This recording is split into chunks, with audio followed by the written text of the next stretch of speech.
ಬಹಳ ಒಳ್ಳೆ ಕಾರ್ಯಕ್ರಮ. ಸಜ್ಜನ 22-23 ವರ್ಷದ ಹುಡುಗ, ಮದುವೆನೂ ಕೂಡ ಆಗಿಲ್ಲ, ತುಂಬ ಪ್ರಾಮಾಣಿಕ.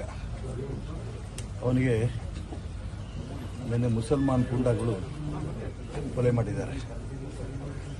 ಶಿವಮೊಗ್ಗದಲ್ಲಿ ಎಂದೂ ಕೂಡ ಈ ಮುಸಲ್ಮಾನರ ಬಾಲ ಬಿಚ್ಚಿರಲಿಲ್ಲ. ಆದರೆ ಮೊನ್ನೆ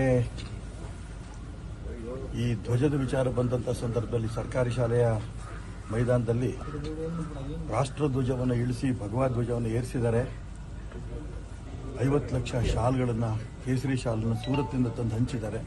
ಆ ಲಾರಿಗಳು ನನಗೆ ಗೊತ್ತು. ಈ ರೀತಿ ಪ್ರಚೋದನಕಾರಿ ಹೇಳಿಕೆಯನ್ನು DK ಶಿವಕುಮಾರ್ ಏನು ಹೇಳಿಕೆ ಕೊಟ್ಟರೋ ಅದು ಈ ಮುಸಲ್ಮಾನ್ ಗೂಂಡಾಗಳಿಗೆ ಒಂದು ರೀತಿಯ ಕುಮ್ಮಕ್ಕು ಸಿಕ್ಕಿದೆ. ನಾನು ಇಷ್ಟು ಮಾತ್ರ ಹೇಳಬಲ್ಲೆ, ಈ ರೀತಿ ಗೂಂಡಾಗಿರಿನ ಶಿವಮೊಗ್ಗದಲ್ಲಿ ಯಾವುದೇ ಕಾರಣಕ್ಕೂ ನಾವು ಬಿಡೋದಿಲ್ಲ.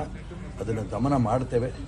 ಯಾವ ಆ ಯುವಕನಿಗೆ ಆ ಕೊಲೆ ಆಗಿದೆ, ಅವ್ರ ಮನೆಯಲ್ಲಿ ಏನೇನು ಸಮಸ್ಯೆಗಳಿದೆ ಅದೆಲ್ಲವನ್ನೂ ಕೂಡ ನಾವೇ